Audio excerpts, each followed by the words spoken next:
You know, when we look at your resume and we see the films that we've got in there, whether it's, you know, Step Up, working with Justin Bieber in that documentary, the next logical thing I heard wouldn't necessarily be something like G.I. Joe. What made it a good fit for you, and what made you a good fit for G.I. Joe Retaliation?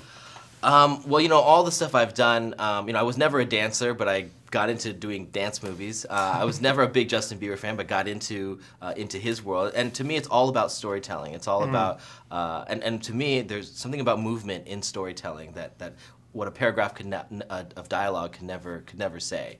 You know, John Wayne walking onto a porch, shifting his weight, or different things like that. To me, is a large part of storytelling. So when we go to action, it was a big thing of mine to make sure that all the action pieces sort of told the story. I've told the story of the characters. Every way, if a character fights back or how they cower, how they retreat, tells us a little bit about who they are. So we wanted to really put that in there. So I don't know, it's a kind of a crazy leap, but at the same time it sort of fits perfectly. I'm a huge G.I. Joe fan. I grew up with all the toys, so I know a lot of the mythology of them, and I always wanted to make a G.I. Joe movie the way we made this movie. So speaking about making the movie the way you did, when you were first sitting down and kind of looking at her, and you know, in the early stages maybe talking with Lorenzo, when did you guys hit that point, or what was that point for you guys when you sat back and you looked at what you had and said, okay, now we're ready to bring a G.I. Joe sequel to the fans again?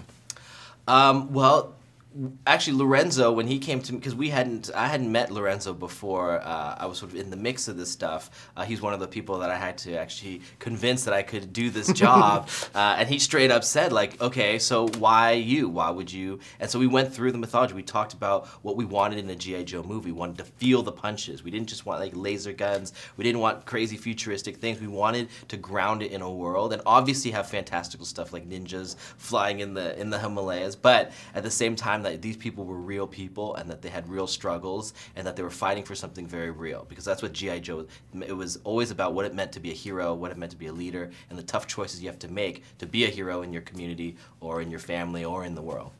Now, you are working with a franchise and a property that's just larger to life. The guys my generation, a little bit older, a little bit younger with G.I. Joe. It's so huge. But also in this film, you get to work with a performer right now who's larger than life. You're working with Duëyne "The Rock" Johnson. What was that experience like for you working with him? It's amazing. When Lorenzo and I were first talking about, okay, who is the icon that could actually represent what G.I. Joe is to a whole new generation of people? Who is the original like action figure that every kid would want to be and be like? And the only person is Duëyne "The Rock" Johnson. I mean, that guy, even when he walks into a room, you feel the presence of a hero or of a leader. And when we talked to him, that was a big part of, he has family in the military and things like that, and he really wanted to portray Roblox. So that was a really fun combination. Of course, you throw in Bruce Willis in there, and you have an icon and a legend together. What more can you ask for, especially when we're trying to sort of redefine what G.I. Joe is to a whole new generation of kids. Well, listen, John, congratulations on the film. We're excited about it, and we can't wait to have it on AMC screens. Thank you. Thank you so much.